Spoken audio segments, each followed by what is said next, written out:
Hello, Garnet here, and because of the release of the meditation collection in the NeuroVIZR app, I thought today would be a nice time to talk about some more of the neurological aspects of the various meditation sessions, and specifically maybe the meditation techniques in and of themselves as they relate to brainwaves. Many of us have practiced meditation to varying degrees, and also with different techniques and different traditions. I myself, as I've mentioned before, I've spent my adult life in meditative or spiritual practices, first in Hindu tradition and then in a Taoist Buddhist, and then the past 25 years in the Tibetan Dzogchen. So I have my own body of experience. I'm no teacher, but I'm a sincere practitioner at best, and also a researcher now working with the NeuroVIZR. All these things kind of come together. The hippie movement into New Age and human potential, and also some of the early technology. At that time, there was this overly romanticized expectation as to the power of alpha. There are magazine covers that I have and things you can kind of reflect on back on the internet that shows you all of these claims of, instant Satori. And you had these either ear clip devices or certain things that were meant to help induce the alpha state. So I think most of us have at least a basic understanding that they have categories or ranges of brain waves, and delta being the longest, slowest, mostly associated with deep sleep, but there are people that can actually drop into or be in a delta state and still maintain a quality of awareness. This is famous in sleep yoga or dream yoga, depending on the tradition, where as you progress beyond lucid dreams into awareness, and then even for that to move over. So that's unusual, and I would say not really very meaningful for most of us that don't have that kind of technical skill.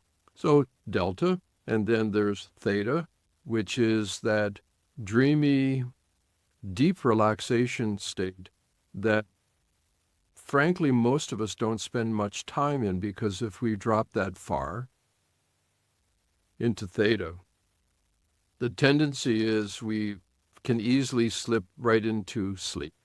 Many of us are stressed or sleep deprived. And when we get that close, it's hard to resist that slippery slope.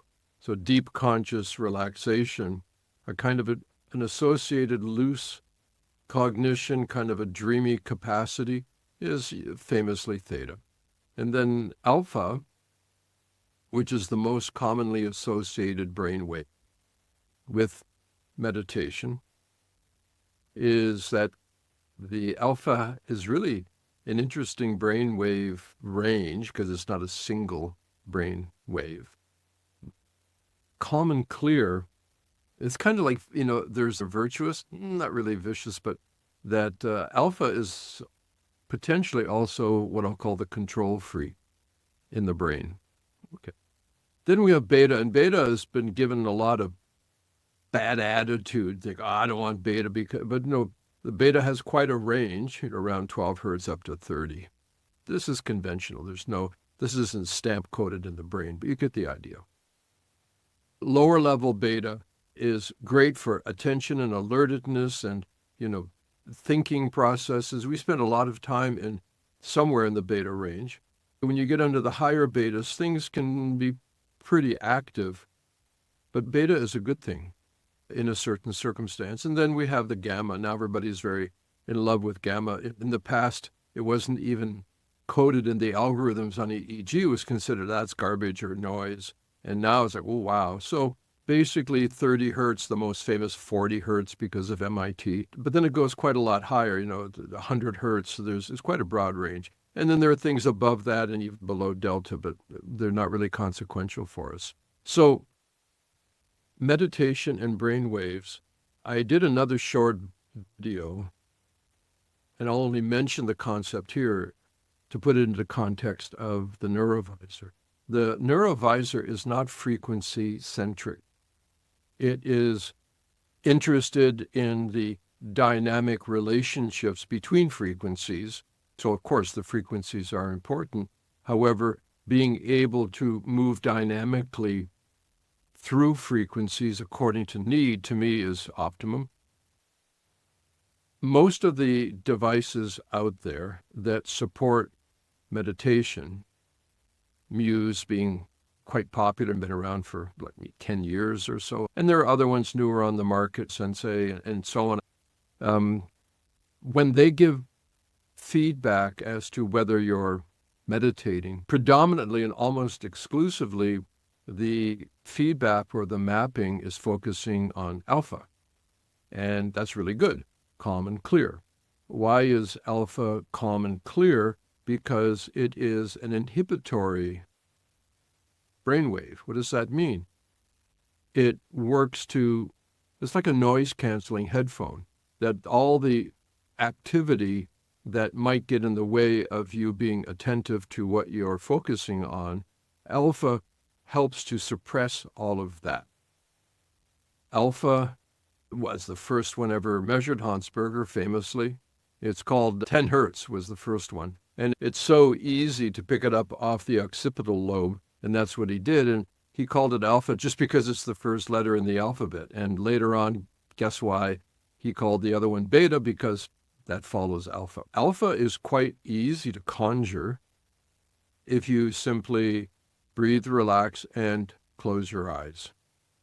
When you close your eyes, the alpha typically increases so that you don't have the chatter, noisy process. Alpha says, okay, I'm going to block out all that stuff. One of the fascinating side comments is that in most of the traditional psychedelic compounds, LSD and so on, one of the effects is actually that it suppresses the alpha. Why? Well, because alpha is the inhibitory, but it's also the control freak. So one of the reasons why there are all of these dynamic, multi-pattern communications going on in the brain, one of the reasons with the psychedelic is that the alpha is suppressed. Well, there are a lot of different meditation techniques, and some of them are similar. Some of them are quite different in how they work and proceed and how you are guided or what instructions you receive. It makes a difference. For most of us, being able to relax is the first step. And if you're unable to relax, it's hard to do almost any meditation technique. That's why for many of us that have difficulty, the chanting techniques, traditions that use chanting, can be quite attractive because it's something that you do, replacing other things that you do. And you can start off not being very relaxed, but if you just do the chant, whether vocally or whisper it or even, think it, imagine it, it's a way of kind of getting into the saddle of meditation without trying to challenge that difficulty in relaxation. So they know how to relax. They can do that, but they've never really done it in a structured way. So they start off, okay, breathe, relax. So it's not a structured breathing. It's more like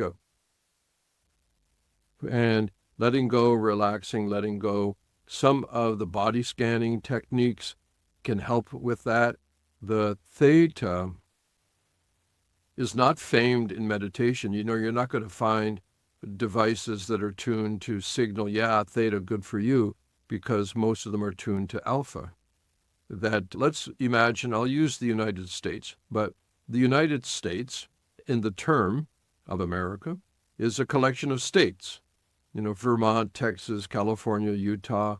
And imagine taking a drive trip where you're in a state, but then you also go into another state.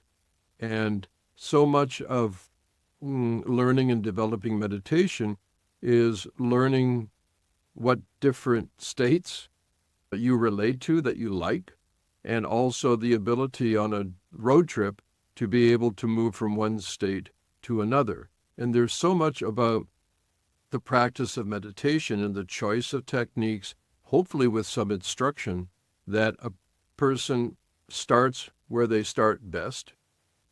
Then they learn how to take advantage of one state as they move into another state. So a deep relaxation in theta, that's great. This is where the trance, the signature of a trance state is mostly theta. And I think in an overly generalized sense, some people will use it to be equivalent to, say, a meditative state of higher clarity or awareness, a trance state. I don't think that's good. Unfortunately, our Western language doesn't really match the challenge of detail that is involved in the yogic sciences, I'll call them. For some of us, that deep relaxation is wonderful, and it can introduce either a bridge into more classic meditations or keep moving more towards a deeply entranced state. And I've mentioned a little bit before about trance state, so I won't do it right now. So I think to understand that there are goals, like deep relaxation, to me, is a gateway towards a goal. Although it's a very potent goal in and of itself, I think it's a lost art for most of us. Whether you even think of it as meditation or not, I'm not sure. So the idea of movement, like for example, beta, generally speaking, we don't think of beta states as meditation. However, the lower beta allows us to focus, get clarity, task, do it. And that's a great way when you're going to be setting up a process that will then move towards an alpha state. If you say you're going to do a classic shamanta technique, in our collection, that's the grounded type of meditation where you learn how to maintain attention without tension. And you can stay there focused without holding with effort, but increasingly more and more naturally relaxed. That process can start with a beta idea, and then you breathe and relax, and you think, okay, calm down, and bit by bit you find alpha, and that's great. The early Vipassana practitioners, shamatha and Vipassana, especially practitioners, will find themselves at a certain point in an alpha state, and it will be a determined state. It will be a willful state. Neurologically, it would be called a top-down state. It's something that you want to do, and you are determining to do it, so it's a willful focusing of attention, whether it's static like shamatha or grounded, or whether it's more moving and flowing like a typical Vipassana. It comes into a point. Then, bit by bit, the effort goes away and it starts to become more bottom-up. And as it becomes more bottom-up, then the opportunity for a more gamma-dominant state happens. And, to kind of review that the alpha is that calm, clear focus without effort or minimal effort, natural effort, kind of magnetized. But gamma is a unification and a coordination of all kinds of levels of activity, and people that move in an advanced state, they're able to go into a gamma, which is typically a very open state, and it's not the inhibitory alpha state. It's quite uninhibited and a very luxurious sharing of information, quite high-minded stuff.